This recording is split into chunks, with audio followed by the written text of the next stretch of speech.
Hey guys, this is the Darkman again, and we're back with another creepypasta. First off, happy Halloween. This is the second Halloween special. Now I apologize for not posting as much as I used to. I'm just trying to get my catering business up. I already told y'all that before, but yeah, I felt like I had to tell y'all again. Anyways, today we have two guest speakers. My girlfriend, my boy Lee. Today's story is about the government doing an experiment on a town, trying to reach out into space to see what's truly out there. Now, when that thing that reaches back comes down to Earth, humanity in that town is doomed. But I can't tell you too much, or the story will be ruined, and I cannot have that happen. But now that it's nighttime, where your fear is the highest, just sit back, relax, eat your popcorn, drink your Coke, or whatever the hell you're snacking on, and enjoy the story.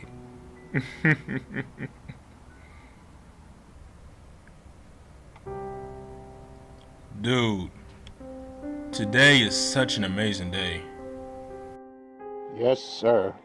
I can agree with that one. Hey, what's that over there? Looks like an old-ass notebook. Whoever gets a hold of this, please alert the US government of what went down. I am going to reveal one of the world's secrets that can't be contained anymore.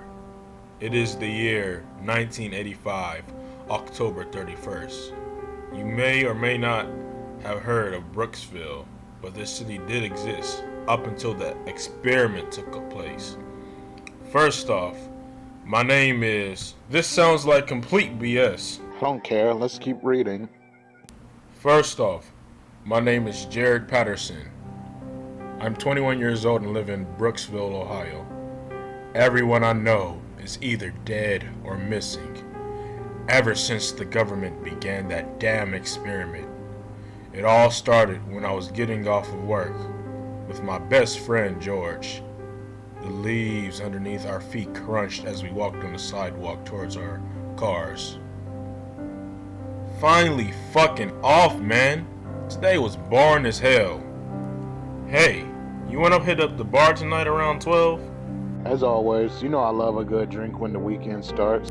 When I got to my apartment, I took a nap, but awoke 15 minutes before 12. Realizing I was late, I rushed to the bathroom and took a 5-minute shower. Before heading out the door with my clothes on, something on TV caught my attention. The government will be conducting an experiment on October 22nd. We are going to contact what's out in the great universe. Whatever receives our message and responds will help us have great power and control over our world. I just stood in my doorway, confused as to what the hell was just said. I then looked at the time and realized I was already 20 minutes late. As I rushed to the car, the cool October air brushed against my face, giving me a chilling feeling. Something was on the way. What the hell were you doing? You're half an hour late. Oh well, be glad I came. Anyways, did you hear what happened on the TV just a few minutes ago? No, what the hell are you talking about? I don't even know, man. It was something about the government conducting an experiment to see what's in space? Did you drink before you came? You sure as hell sound crazy. No, man. I had to drive here, remember? Anyways, I just hope it all goes well. Because, to be honest with you, I'm kinda scared. Can we just have our drinks and have fun? I'm tired of stressful shit. We already work a shitty-ass job. Yeah, I guess you're right, buddy. Before we knew it, George and I were drunk as hell. We called up my girlfriend and her friend to pick us up and take us home. Fuck, my head hurts like hell. Good morning, sleepyhead. How was the bar last night? Great, I guess. Hey, what smells good? I cooked some breakfast. Come and get it. After eating, we relaxed and watched TV all day until Monday came. It was time for us to part ways and go to work. Throughout the week, everyone heard strange scraping noises coming from the sky. The media covered it up as some BS excuse, saying it was the sound of wind hitting skyscrapers. Most of us knew it was the government trying to contact whatever was out there. Friday finally came.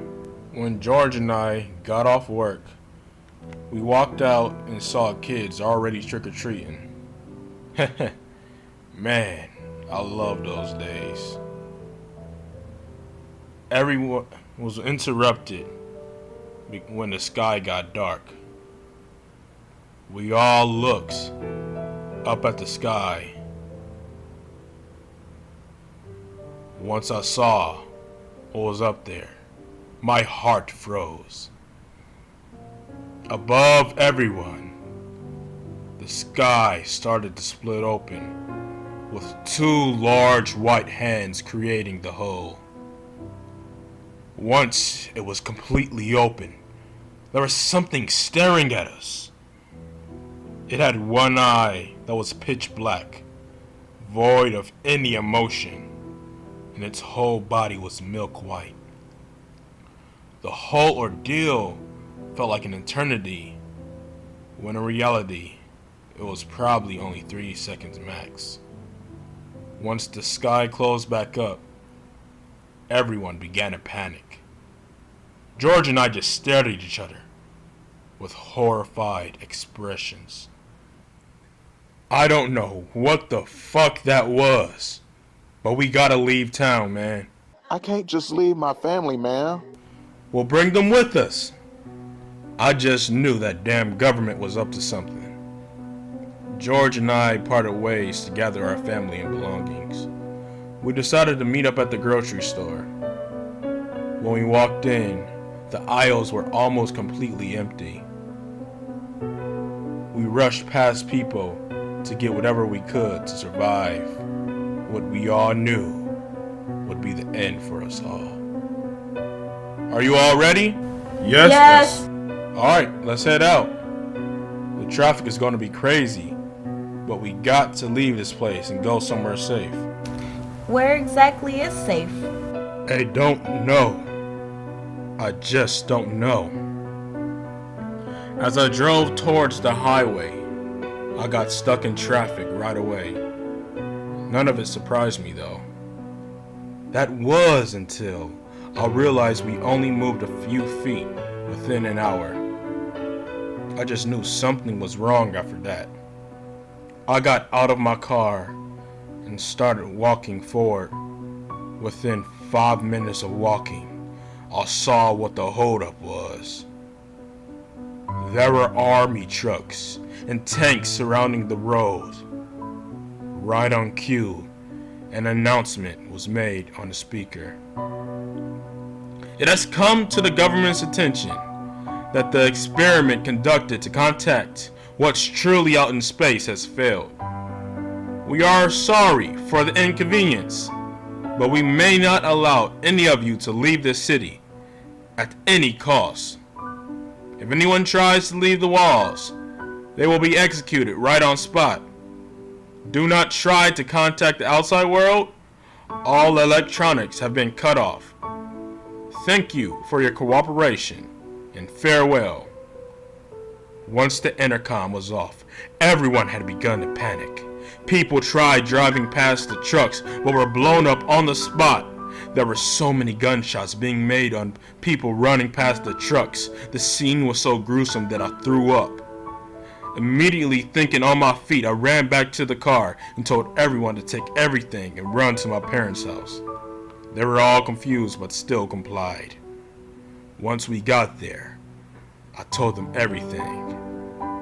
They all were in shock. Nothing but the looks of terror were on their faces. Fuck, it's over, man. I don't want to die yet. We haven't even experienced a full life together. Don't worry, we won't. And I'll make sure of that. A few days passed and we started to get low on food. George and I decided to head in search of food. These streets are so quiet, man. So eerie. Hey, what's that? George was pointing his finger at a tall white figure that stood about 8 feet high with one black eye in the middle of its forehead. We both knew what exactly it was once we got a few steps closer and froze in our steps. The thing just kept staring at us without making any movement or any noise at all. George and I backed away slowly and then ran when we thought we were far enough.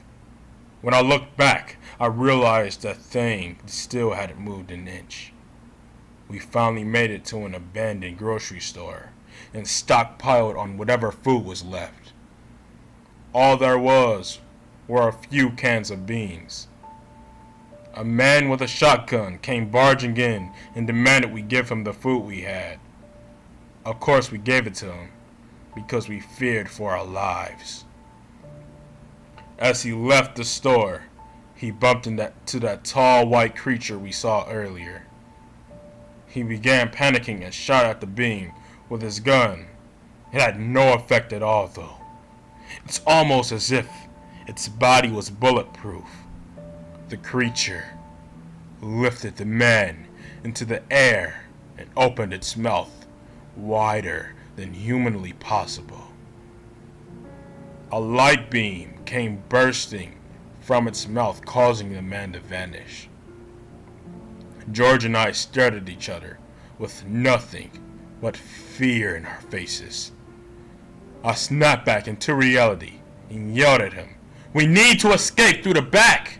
You're right, let's go. As we ran out the back, we were then confronted by that thing. It reached its long arms out and grabbed George by the neck, lifting him up, making him vanish just like that man. I was paralyzed with fear. It started walking closer towards me and stared in my eyes. The thing then floated into the sky without harming me. I was relieved and ran home to check on my family. When I got there, they were gone. I yelled their names, but no one answered. I then knew, and then and there, that thing took them away. For all I know, they're probably not even dead. I have no idea what the hell that thing did, or what the hell that thing is. But I know it's going to come after me and send me wherever it wants. If you are reading this, please let the government know that thing is coming for us all. They should have never tapped into what they don't understand. That is a human's main weakness, our curiosity to discover what's out there. Humanity is now doomed.